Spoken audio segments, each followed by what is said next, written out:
ends with the British conquest of Canada. And then settlers from Connecticut, Massachusetts, and New Hampshire come flooding into what's now Vermont. And they're granted land by the governor of New Hampshire, and so it becomes called the New Hampshire Grants.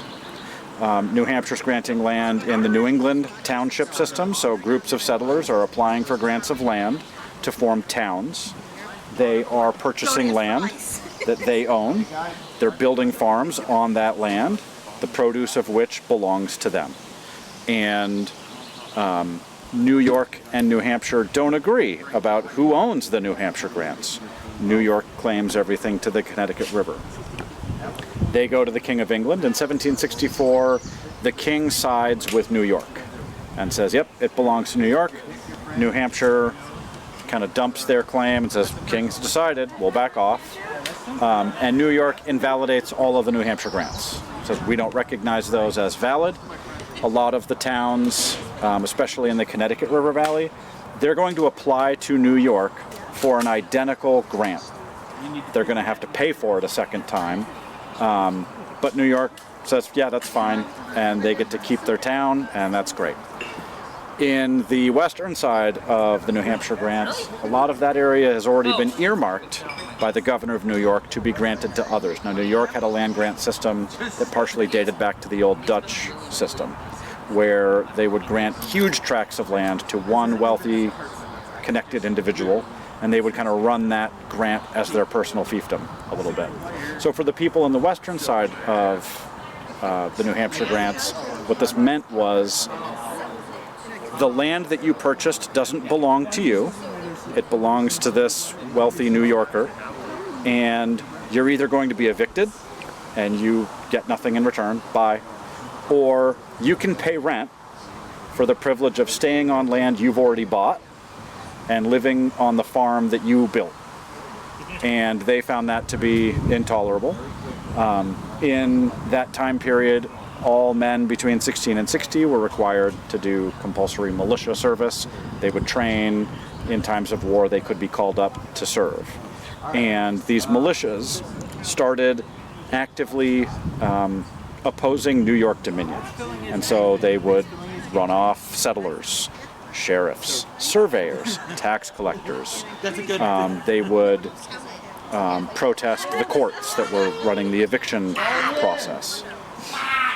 And so they kind of became known as the Green Mountain Boys, and Ethan Allen became a leader in the Green Mountain Boys, engaged in a lot of that activity. For instance, the town of Vergennes traded hands multiple times. Eventually the Allens built a blockhouse at the falls to defend it against New York. New York put a price on Ethan Allen's head. So that's where we're at leading into the American Revolution. After the Battle of Lexington and Concord, Ethan Allen takes the Green Mountain Boys and goes and captures Fort Ticonderoga. As a result, he gains a certain level of legitimacy. He writes to the Continental Congress saying what he's done.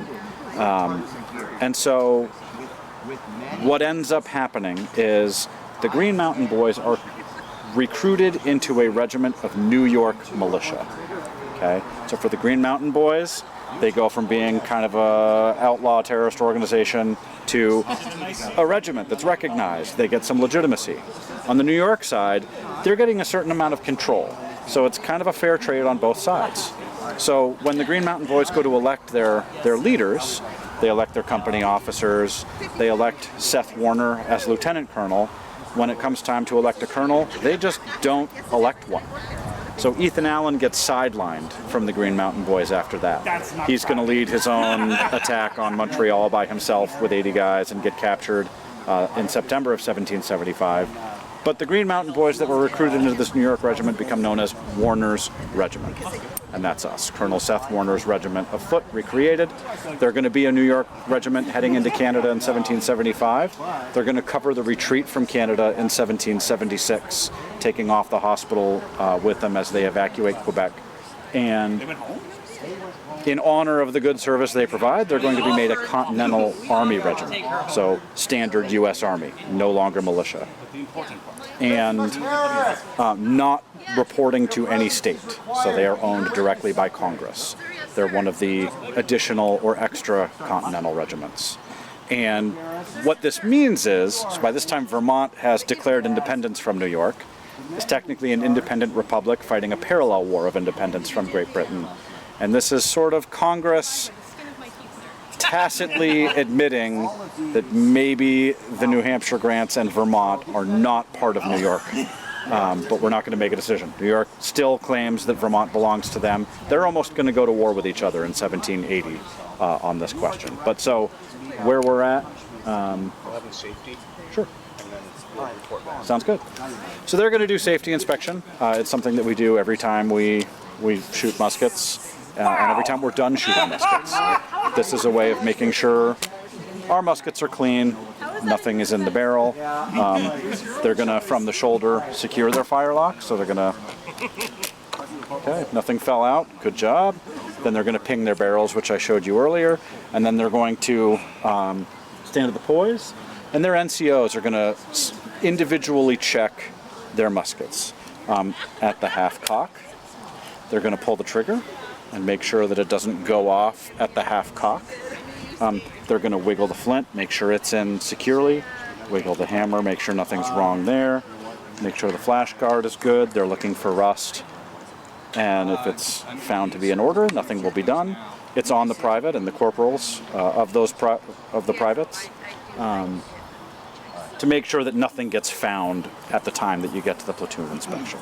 Everything should already be good. You will be publicly shamed if there's any findings. Yep. In use of Virginia, blockhouse in Virginia, is there any markers or anything in Virginia with the balls? Are you from Virgins? Okay. I don't know if there's any markers about the blockhouse. I'm not well versed on Vermont's historical markers. Virgins has a storied history during that time period. It was settled. The Yorkers came and took it over. The Green Mountain Boys ejected them. The Yorkers came back with a bunch of Scottish immigrants. The Green Mountain Boys came back and ejected them, built the blockhouse. In 1777, a lot of the Patriots left on orders from Vermont as the British advanced down the Champlain Valley. Anyone who stayed there was suspicion they might be a loyalist. So some of the land was confiscated and sold, and that funded the American war effort from the Vermont perspective. And then in 1778, the British then thought, well, anyone who's still there must be an enemy. So they came down, burned Middlebury, Virgins, New Haven, Ferrisburg, Panton, Moncton, basically all of what's now Addison County, and then retreated back to Canada. So huge parts of Vermont were depopulated throughout the course of the war, either through evacuation or raids and burning. Return, rammers!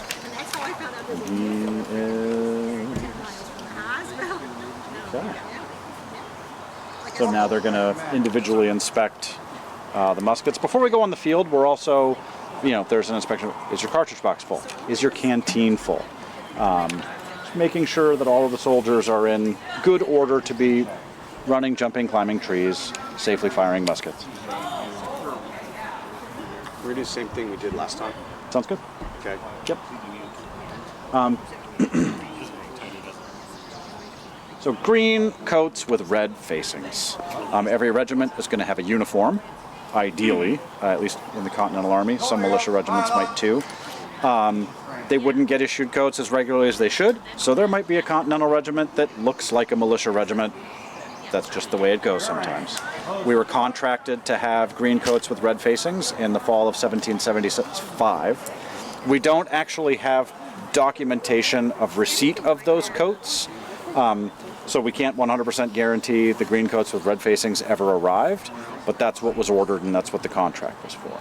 So, when they, basically officially joined the Continental Army, Yep. Were they pretty much stay up here, or did they go down south, or? So Warner's regiment went to Canada in 75, retreated from Canada in 76, was stationed at Mount Independence and helped build the fortifications there. In 1777, they operated at Ticonderoga. They were at the Battle of Hubbardton, Battle of Bennington, in Brown's Raid at Ticonderoga again, and then we're down around Saratoga at the end. Yes. Sir, the regiment has been properly safety checked. They are Bit. Ready for action, sir. Run one by the numbers. So right now they are training, and they're standing shoulder to shoulder. It's often how the Revolutionary War is depicted in books and film. The British themselves did this exactly one time at the Battle of Bunker Hill in June of 1775 and sustained 50% casualties attacking Americans in fortified positions. They never did it again. After that, close order in the British Army was an arm's length between men. So they were adapting to their surroundings very early on and taking appropriate action to ensure that they were receiving minimal loss. This is the easiest way to control large bodies of troops. So troops that don't have a ton of training, bunch them together. You can kind of herd them around the field. They're easier to control.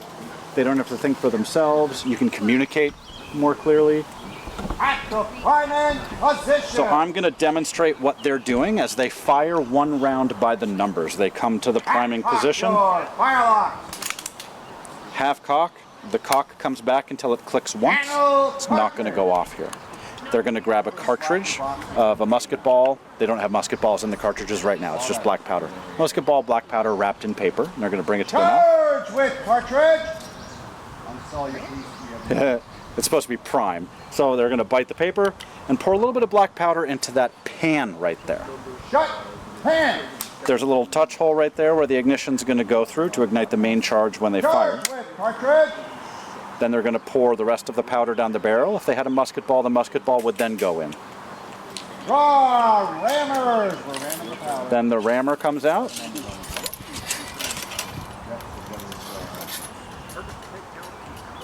Ram cartridge! And that just seats the powder and the ball down at the bottom of the barrel. And then the rammer goes back into its slot. Rammers. They're going to return the rammers. They're going to come up to the recover. This is the universal signal for I am loaded, I am ready. It's a visual cue. It's going to become important in a little bit. Ready! Make ready. They're going to pull back to the full cock. You're clear. Freeze it! They are going to point the barrel at whatever they want to die. Wow! A couple of misfires there. So when they pull that trigger, this sharp flint is in a vise on the cock. Okay, so go off at half cocked. You don't want that to happen, but that's where that term comes from. It's going to fly forward because there's a metal spring in here. That flint is going to hit the hammer, and it's going to shave little pieces of steel off that hammer. When that happens, they're going to be hot. It's going to be sparks. Those sparks are going to fall down into the pan, ignite the black powder that's in the pan. That ignition is going to travel through that touch hole into the barrel, where it will ignite the main charge and drive the ball out the barrel. So I'll show you some sparks here. And that's how a gun worked for about 100 years. All right, let's get that ready. What kind of weapon is that? It's not a brown vest or anything. So this is a brown bess. In the period, this was called the short land pattern, differentiated from the long land pattern. Sir. Comments, please, sir. Yes, please. So once the soldiers are trained and can fire a round by the numbers, following each of the orders, then being able to do it quickly becomes very important. You want to be able to fire 3 or 4 rounds a minute. You need to be able to shoot the enemy before they can get to you. So right now, the order has been prime and load, and they are going through all of those steps as fast as they can.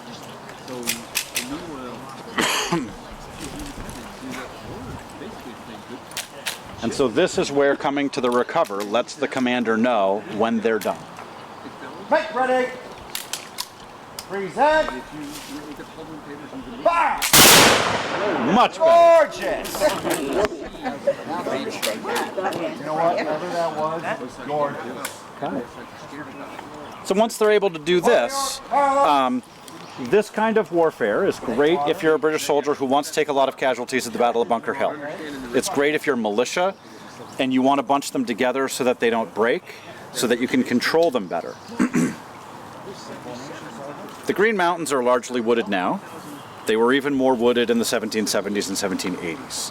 And so this is not suitable for the kind of terrain that we have here. So they're going to do a different kind of doctrine that's derived from some of the ranging manuals that the British came up with during and after the French and Indian War, and light infantry tactics that they developed during and after the French and Indian War. So everything that we're doing, we stole from the British. The idea that they were robotic and didn't adapt, and we won by hiding behind trees, they invented a lot of this, and they were an incredibly dynamic and effective force. They knew what they were doing, and they were really good at it. So this kind of hat here is called a cocked hat. We often call it a tricorn. In the period, it was a cocked hat.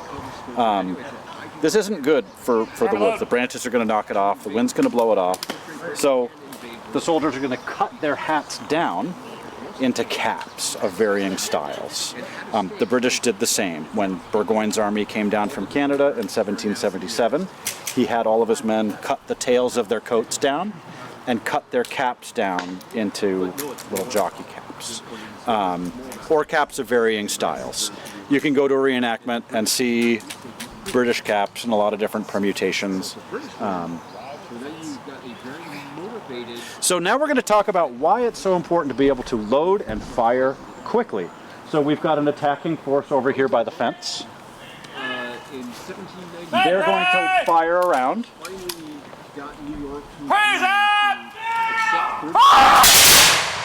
Now they need to be able to reload and fire again before the attacking force reaches them. Get it in! Get it in!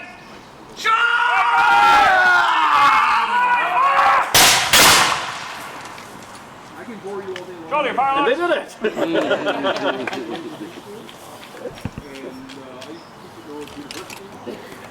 So as they open up to what we call the open order, they're going to spread out. Okay.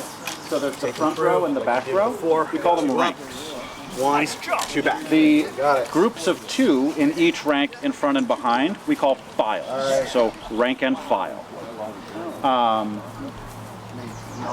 So the files are going to spread out from each other. The ranks are going to stay the same. Take care of your pieces. They're going to operate at the knee to make smaller targets of themselves. As they move, they're going to use cover that they can find. Again, the British are doing the same thing. This is what warfare was like on the northern frontier. That's one of them brand new funds they got off that guy yesterday. That's one of them. How long? When they get around to it. Are there any questions at this point?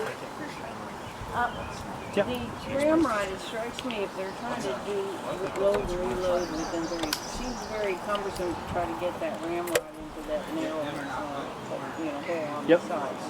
Would they do something different? There are a lot of different techniques that they would use to improve their speed. So the paper cartridge, if you pinch right where the powder ends and bite as low as you can pour much faster and with much more precision.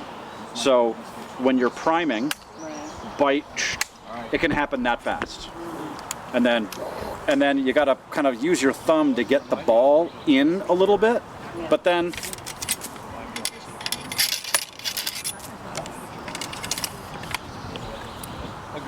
so once the muscle memory is down, it can happen pretty quickly. Another thing that is documented to have occurred on occasion is there are some British light infantry at the Battle of Hubbardton, Vermont, who describe wanting to load faster than they're able, and so they put the ball in and then just pound on the ground to try to get the ball seated and then fire from that. I wouldn't do it, but they say they did it. So What happens if you don't seat the ball? So let's say the ball comes down to here, your powder's down here, you risk bursting your gun, because now you have an air cavity. So you're Captain, sir. and the ball is up here, so it's not going to start propelling right away. And that's Captain why Bailey, ramming, sir. even though it's cumbersome, is important. You have to sit it. Yes. Yes. Okay. So now they've extended to the open order. You can see what that looks like. Now the files are much farther apart. By section at the advance. They're going to fire by section, which is the front rank and the rear rank at the advance. So this is a way to put fire on your enemy while taking ground. You can also do the same while giving ground or while not moving. So fire and maneuver continues to be a key part of warfare. All right. In the Revolutionary Once you get your leg up, we'll try this one again. Training for me too. So the corporals are giving the firing commands because they're firing by section. section at the advance. All right, by section at the advance. First section, make ready. Three, set, fire. The rear rank Move is up, going to move go up. through the front rank. They're going to take some cover as best they can. 5 to 10 yards in front of them. The rear rank is reloaded. Okay? The corporal of the rear rank is looking down his line to see when everyone's just about ready. He's going to communicate with the corporal in the front rank, we're ready. And then the corporal in the front rank will issue his firing commands. This way, half the formation is always loaded and can put fire down range if they're being rushed. Present! Fire! First section, move up! Nice shot. Fire, if you fire, count! So this type of doctrine requires a lot more training to execute. Right now, Firing it's by more section relatively at the open. stand. There aren't falling things everywhere. It's flat. Hey, Josh. The trees were planted, so they're all relatively equidistant apart in rows. In forest, you're going to have First section, make kind of ready! chaos, and your line may be doing crazy things. First! You know what you're Come on! you know who your file partner is. Excellent. You can do it in a fluid, flexible way, and it can even get really messed up, but you know enough what's supposed to be happening that you just kind of go with it and keep it going, and we'll sort it out later. Yeah. I read that the Are we ready? Are we ready? Ready! so Second section, make ready! back and forth. Present! Not everybody shooting in the Fire! Swap out. Swap out! Move! Yes. Firing by So early in section the war, at the absolutely, withdrawal. the the bayonet, and the British would count on the bayonet. Just give them the bayonet and they will run away. At the Battle of Hubbardton, Vermont, in July of 1777, Warner's Regiment, the 11th Massachusetts, and the 2nd New Hampshire faced the British Light Infantry and Grenadiers. So this was the best of Burgoyne's army against the best of the Northern American army at the time. And several bayonet charges were launched by the British during that attack, and they described them being broken by musketry alone. Go past. Other side of the Come on, here! structure. There you go. Yes. Set that Yeah. line. Good. Did the colonial militias rely on bayonets at all? So Shall we reload? No, yes. a lot of them didn't have bayonets. Shot. Returns for Warner's Regiment of equipment seem to indicate somewhere on the order of 80 to 90% did not have a bayonet at any given time. And so technically they wouldn't have relied on them for that. Also, it's hard to launch a bayonet charge in forest. The Battle of Hubbardton happened in a field, but that's because they were camped there and that was the field. A lot of what they would be doing is small parties, raids, screening. So a lot of the actions that Warner's Regiment were involved in were small actions, or a couple of companies from Warner's Regiment out beyond the main American force. The Battle of Hubbardton was an exception. The Battle of Bennington. But again, the militia were holding the center at Bennington, and Warner's Regiment went around to each flank to attack the Hessian and Brunswicker forces that they encountered. Now so Warner, you said he got incorporated into the Continental Army. Yep. So were people who would originally come on the New York grants, were they joining that at the same time, or are they Recruitment for Warner's Regiment sort of spread over time. Seth Warner was from Connecticut. Ethan Allen was from Connecticut. So there was a lot of recruiting going on in Connecticut. There was a lot of recruiting going on in the Green Mountains, in upstate New York. Kind of all of those areas fed in. Eventually they were getting a lot of, the Dutch or Palatine Germans would enlist as well. And the borders of Vermont were changing. So in 1778 and then again in 1780, Vermont incorporated large parts of what's now New Hampshire and then returned them because Congress freaked out. The second time they incorporated a bunch of New Hampshire, they also incorporated a bunch of New York as well. And that's where Vermont and New York almost went to war with each other during the American Revolution, as both sides sent armed forces into that disputed territory. Is that when Ethan Allen was thinking about breaking away from the revolution? Was he Ethan Allen was captured in an attack on Montreal in fall of 1775, and he spent the next 2 to 3 years in British captivity. In 1778, he was released, came back to Vermont, and held a number of posts from then on, and continued to be an influential figure, not quite as much as he had been before he was captured. Okay. One of the Green Mountain Boys from New Haven, Vermont, was a man named Justice Sherwood. And when the revolution started to transition from we're really mad at Parliament and we hope the king hears us and puts Parliament in its place to, okay, the king has sided with Parliament and now we're fighting for independence, a lot of people who had been part of this protest movement rethought things. And so Justice Sherwood became a loyalist. A lot of his land was confiscated. He was sold, he fled to Canada and was active in the British Secret Service. He led raids down Otter Creek. And so when the Continental Congress kept siding with New York and not allowing Vermont to become a state, and etc., Justice Sherwood prevailed on the British government there, the view that they have to be unhappy with the choices they've made. I know these people, I was one of them. I can go talk to them and bring them back into the fold. So he went and had a meeting with Ethan Allen and said, I want to talk about opening a line of communication that could result in Vermont becoming a British province. Allen immediately said, heck no, get out. But then talked to Thomas Chittenden and Ira Allen and said, whoa, let's talk about this. Historians have debated ever since how serious the talks were, whether it was sort of them stringing the British along or whether they really ever intended for there to be a reunion.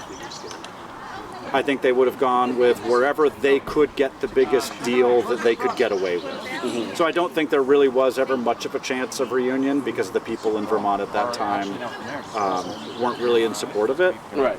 But I think they would have if they could have, if that was the better deal. Yeah. Yeah.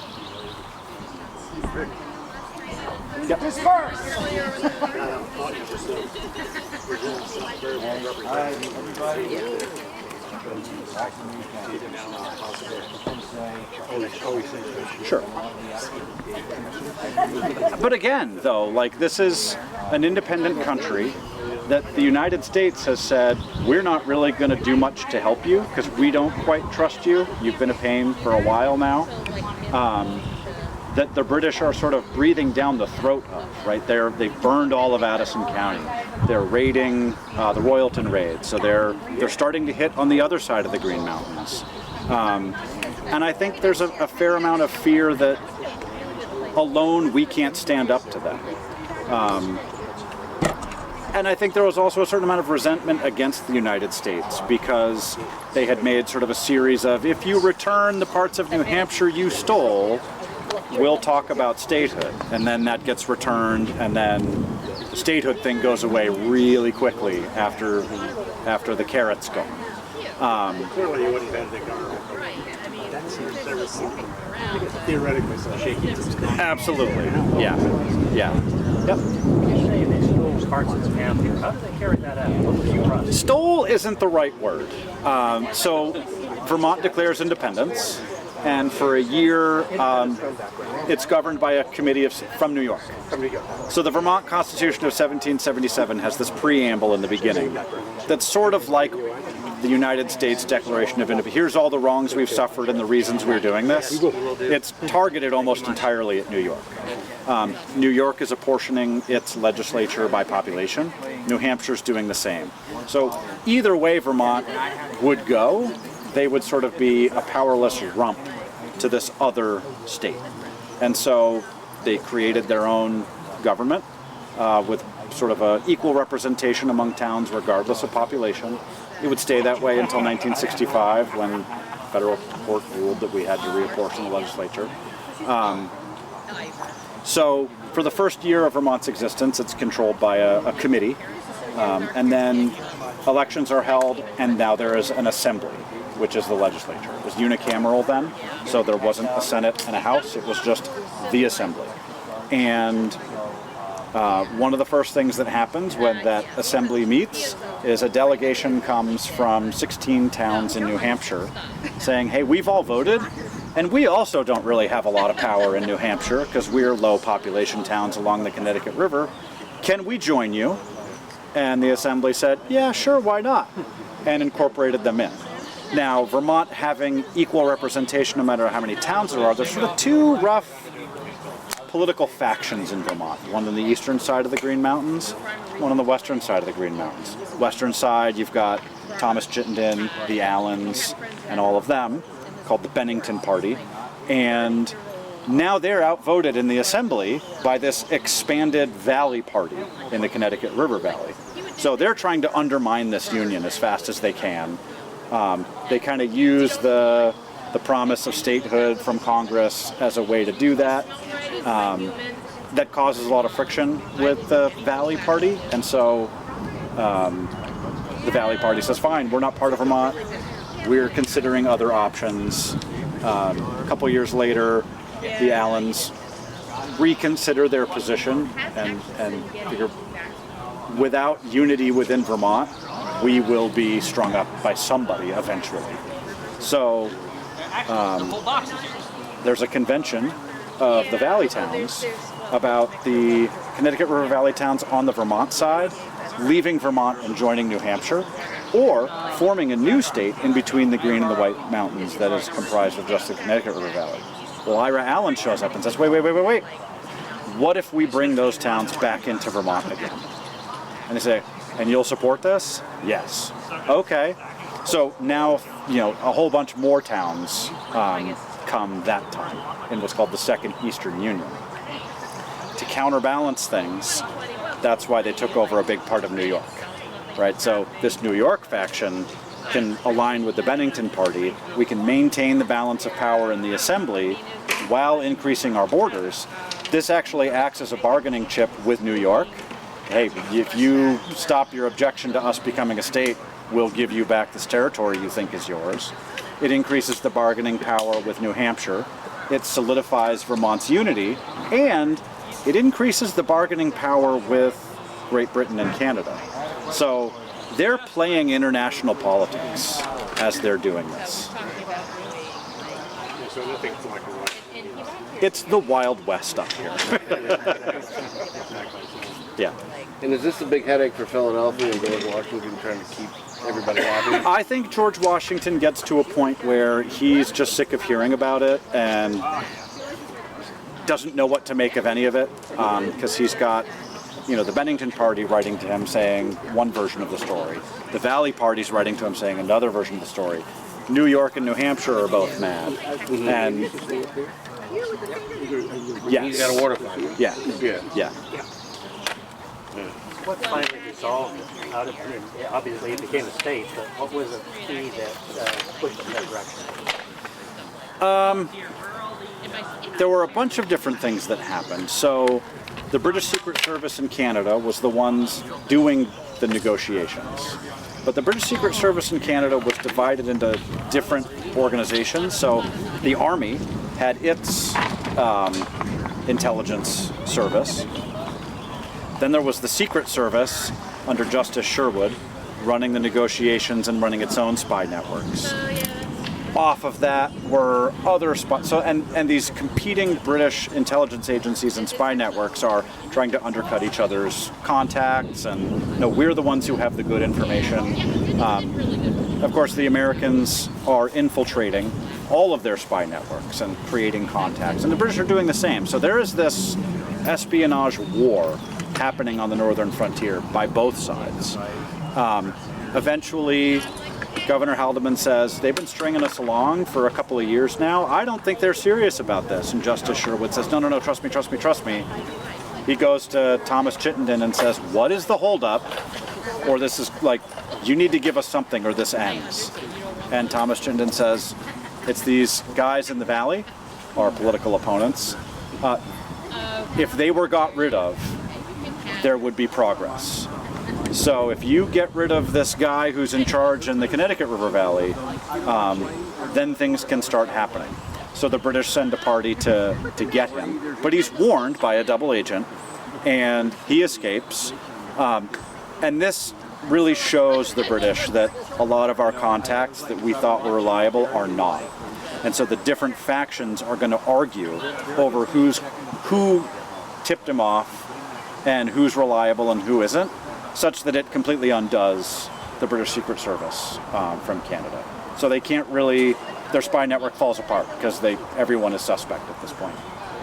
So this is, all encapsulated here, the entirety of a Continental Army's laundress kit. So this weekend I portrayed the laundress to this regiment. I distilled my own lye with this leach barrel and soapstone. So this is a barrel that I fill with ashes and hay as a filtration. And the pouring of water onto the barrel, which has holes in the bottom, it is going to sluice out this groove carved in the stone, and that is going to collect the highly alkali liquid from the ashes, which is lye. And so this I can use to make a rudimentary soft soap, or I can also use that simply to soak the clothes in overnight. And that is going to loosen up a lot of the dirt molecules and make that easier to wash come morning. So laundry is a process of many different stages, and I will be talking more about this in just about half an hour inside the tavern at our monthly lecture. Okay.